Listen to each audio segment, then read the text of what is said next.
Is the first show and my first show at STV.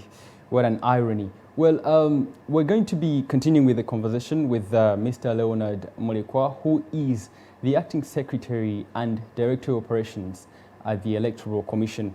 Well, before we went for a break, the question that I had posed to him was if the Electoral Commission is actually ready to hold an elections. Are we going to see quite a number of changes from the previous general elections in 2016? What changes specifically? Mr. Leonard Mulekwa, let's start from where we stopped. What changes? Of course, at a later stage, we shall be having callers from our audience to fire questions to you that you respond to directly. But looking at the elections, what are the changes that we're going to witness from the previous general elections in 2016?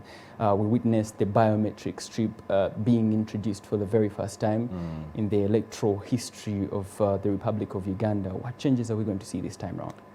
I think we are conducting the same election. The only changes, like we have said, are those which have been brought about by the pandemic.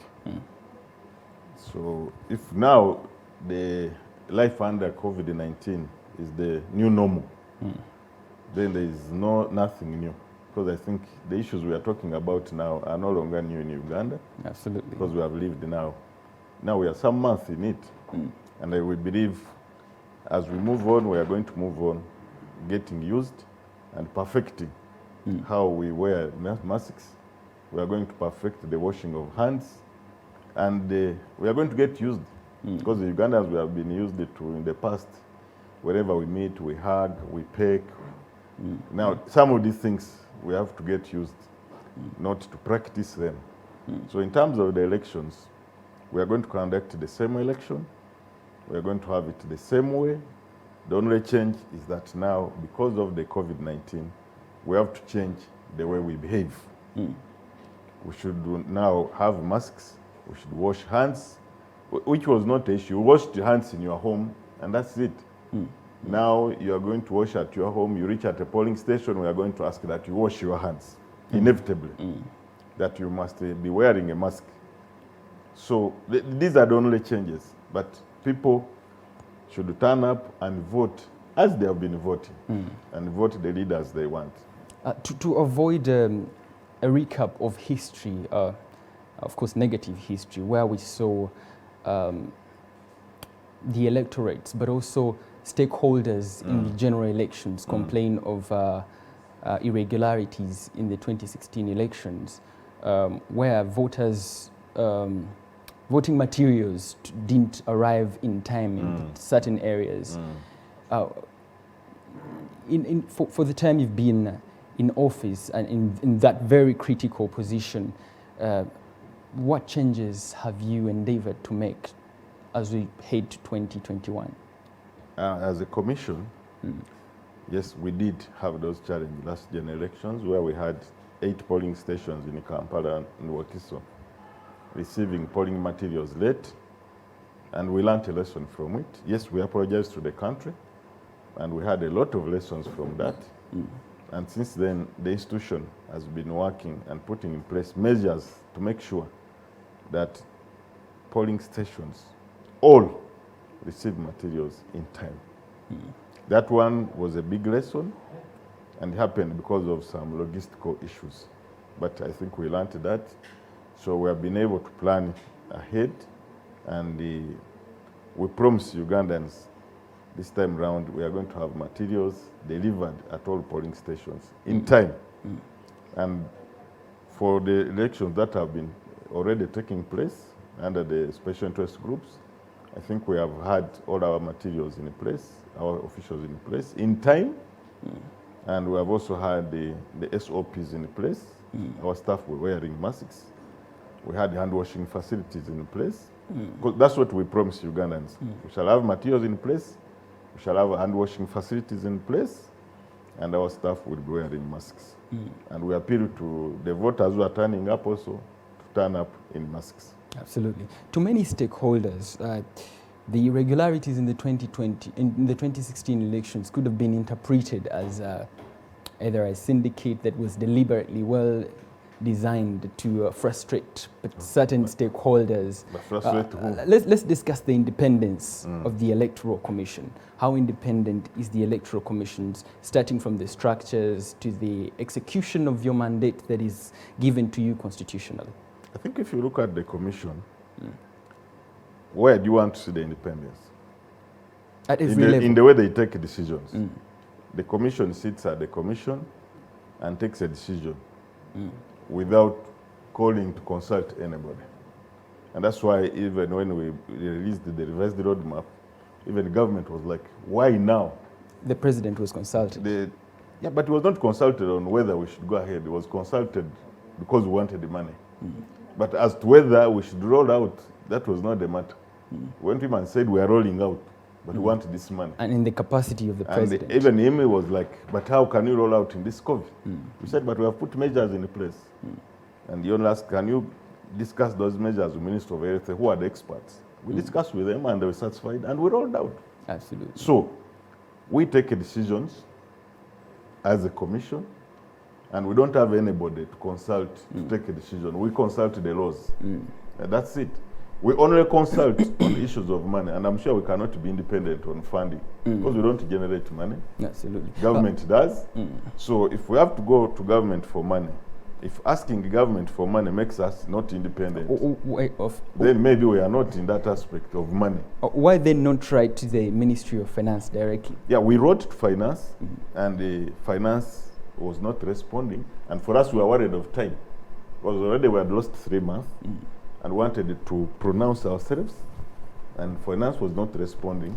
That okay, we have the money, so we had to seek for the chief finance officer of the country, who is the president. Absolutely. Yeah. And I think in that consultation, once the Minister of Health advised that yes, they have enough measures in place, the money was released to us. Yeah. Before COVID-19, there was a debate on lack of funds to carry out your mandate.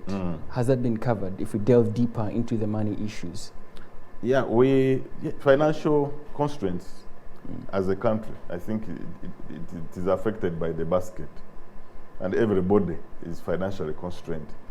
If government is financially constrained, I think all government agencies get constrained because of how money comes in. And under COVID, I'm sure the revenue collection is not as good as before COVID because so many people have been affected. You can see businesses went into lockdown, so there is no way Uganda Revenue Authority will collect funds as before COVID-19.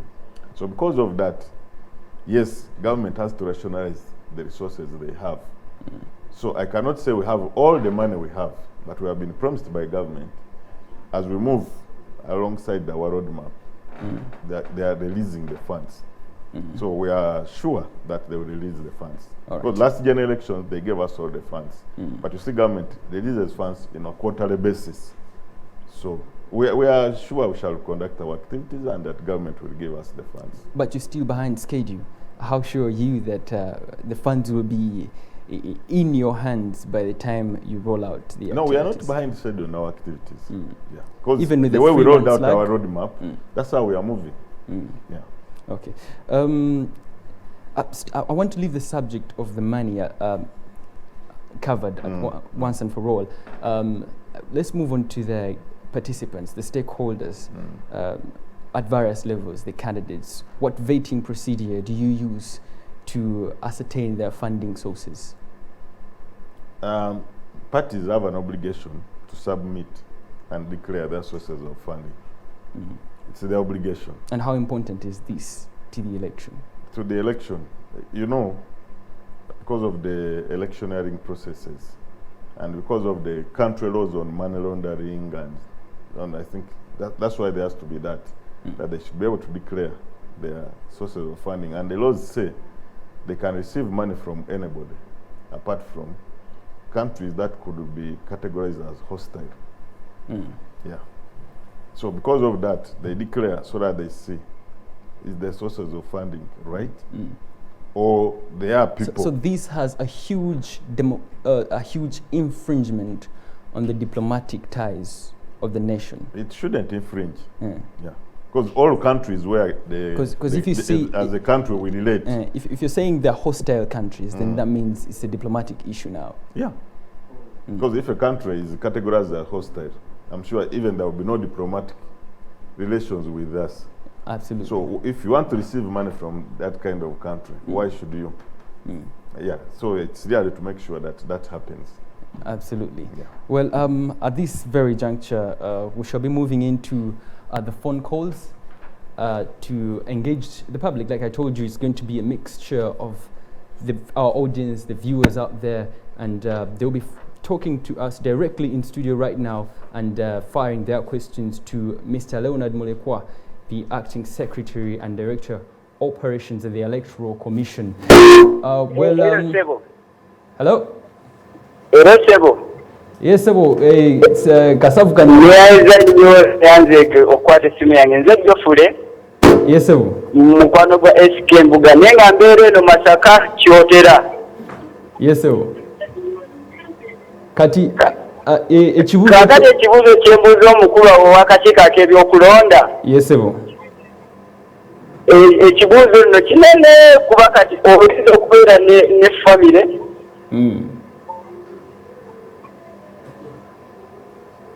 Ekibuzo oyinza okubeera nga gwe taata w'abaana ewaka nga wawasa maama kati gweosuubidde maama asobola okuwa omwana nkoko nkulu.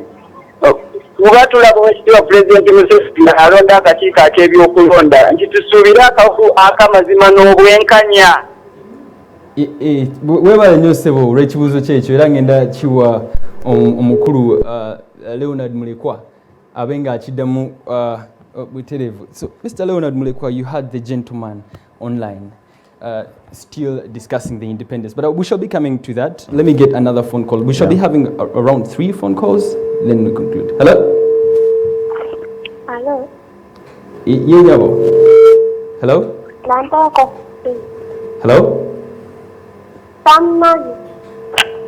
Oh, you'll be getting that absolutely on our other programs that are promotional programs. Another line?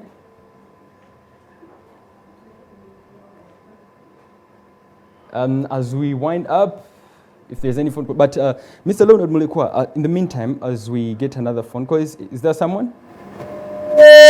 Hello? Hello? Yes, Ebo. Amanya netobozi nze ambassador w'Abakiga Uganda. Nsima nnyo omugaga SK Mbuga kukola TV ennungi nnyo bweti. Butereevu. N'okuteeta abagenyi balungi ab'ensonga. Ekibuzo kyengera kuba omusajja oyo ekisooka kati ab'ebyokulonda n'abamu balina kyekubira ng'abantu. Ekisooka abali ng'abakolera muzeeyi kyo kiri awo. Ekyokubiri aba opposition okubagaana okukuba enkuŋŋaanya zaabwe nga oluusi nga basabye olusa abantu nga 20 ekikyo tebakikkiriza ddala. Okubeera ku TV oba ku radio babagaanira ddala ndowooza olumanyi byonna bigenda mu maaso olw'ekitiibwa Bobi Wine Kyagulanyi. N'ekirala ate kyembadde nsaba lwaki akalulu akabanene bakakuba ku mubokisi kati kano akalala bakakuba ku mugongo. Ndaba bagala kukyayisa ngafe abantu ba wansi abantu bagulu tebagala kukyayibwa. Nsigada ambassador Bakiga SK Mbuga mwagala nnyo okukoleza eggwanga n'obukiga. Kale Ssebo weebale nnyo bibuuzo bibiri. Those were 2 questions, Mr. Leonard. The question on still on independence. I think the question of your independence as an institution is coming out more than once. Let's have one last caller to make it 3, and then we conclude the phone calls. Hello? Hello? Is someone there? Okay. Let's end with that in the interest of time. Mr. Leonard Mulekwa, you had the questions for yourself. Yes. So you scribble something down. As the Electoral Commission, the way we do our work, I think we are impartial. Because we give information to everybody, like we are here discussing. I'm not sure. Because when you read your mission and vision, it's impartiality. It's impartiality. On global standards. And that's what we do.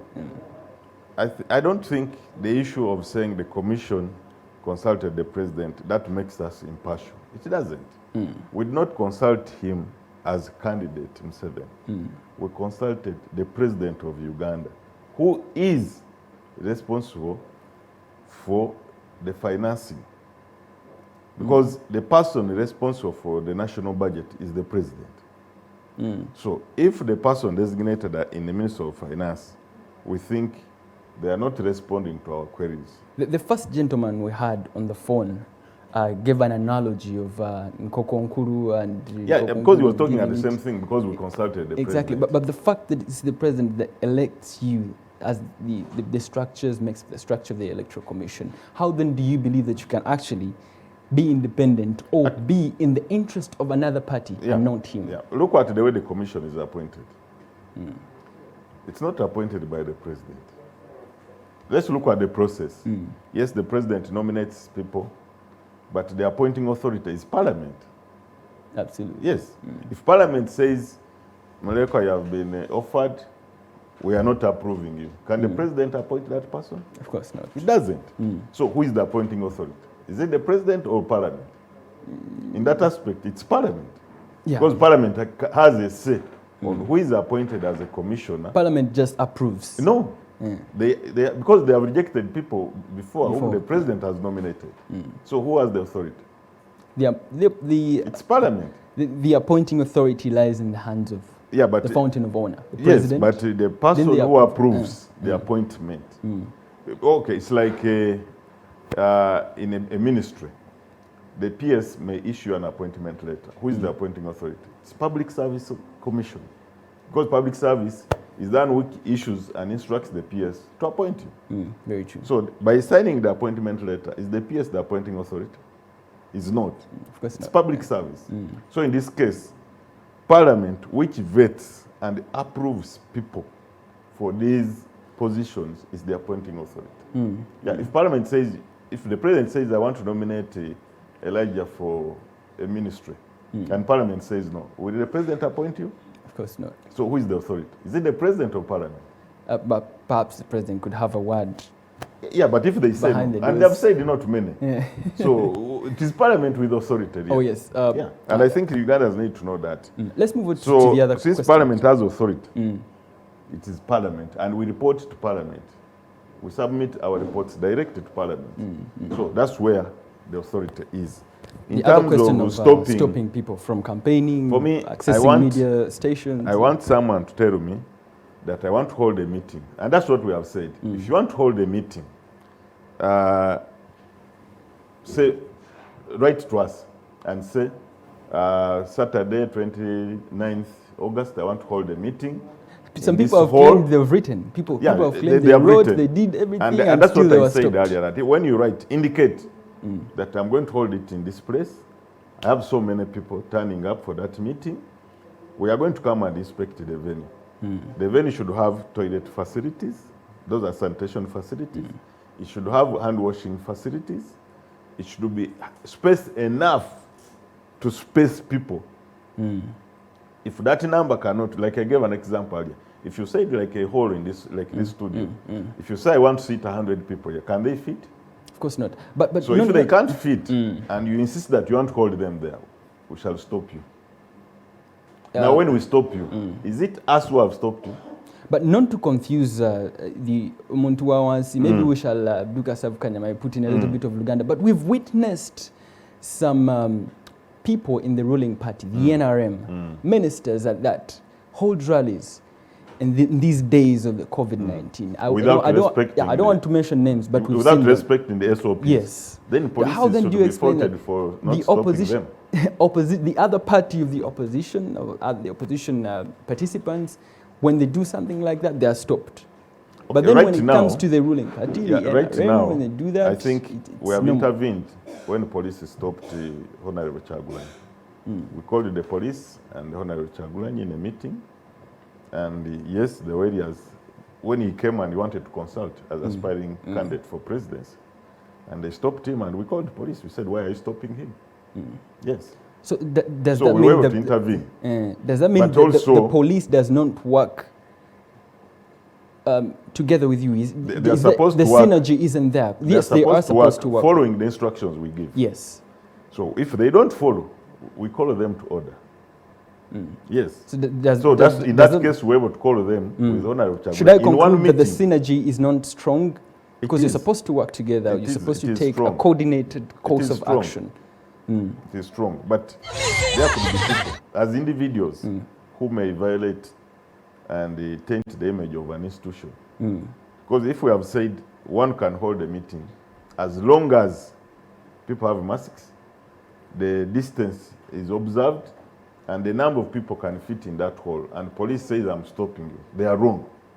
But if also you're organizing a meeting, and you want, like I've said, you want 100 people in a hall like this. And that's the exact so conversation there that we we shall are stop having. you. And when we stop you, is it us stopping you or you? The image is running on the screen right now, showing exactly what we're talking about. That's the NRM, and they're holding rallies. Which is not right. Which is not right. And they It's were not. not stopped. This is happening behind your back. No, right now, the activities going on now are not under Electoral Commission. Okay. However, as Commission, we have commented about them. The chairman condemned this kind of conduct Okay. because this is behind. Once we do nomination, now the activities after nomination will be under the Electoral All right. Commission. Thank you But very much, even Mr. now, Mulekwa. we have been able to condemn this. Okay, but as we conclude, the last question from the viewer that was raised was at local levels, the elections are held where the electorate queue or line up behind the candidate, which is unlike of the presidential elections. And he says that the Electoral Commission is perhaps trying to tarnish the names of on the local level and elevating the upper level. See, the Electoral Commission follows the law. And the law in place, these laws are made by members of parliament, by parliament. This was amended So recently. the law for SIGs, which are the committees which are going on now, even the elections today are by lining. And this is not a decision of Electoral Commission, it's a decision of Parliament. Absolutely. A commission only implements what Parliament has directed by enacting the law. Absolutely. If they say separate ballot, we do separate ballot. If they say by lining, we do by lining.